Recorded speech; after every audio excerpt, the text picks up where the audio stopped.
गत 24 वर्ष भितर जोटा कि आमर लोकंकर साधारण समस्या अच्छी मौलिक समस्या अच्छी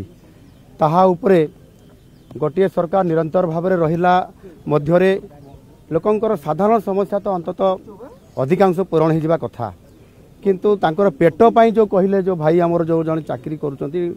साधारण कर्मचारी हिसाब से से पेट तांकर पुरु नाही तो पेट पूरिबा पाई से आशा करुँच जे नुआ जो सरकार आसिला बीजेपी सरकार मोदी जी जो डबल इंजिन सरकार जो आसी से मोदी ग्यारंटी कथा को से खोजुंट एवं से सही कहले जे आमर पेट पुरु ना पेट पूरिबा पाई आमको जदि सरकार किछि करिवे ताले निश्चित भाव में आमे सुखी रहिबु बा आमर अभाव दूर हबो। ये सरकार निश्चित भाव में आज डबल इंजिन सरकार एवं मोदी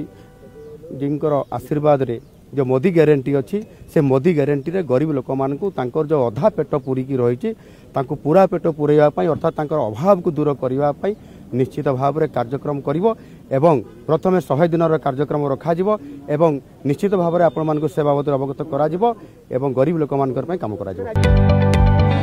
जदि आपंक आम भिडी भल लगा तेब आम चैनल को लाइक शेयर और सब्सक्राइब करने को जमा भी भूलु नहीं।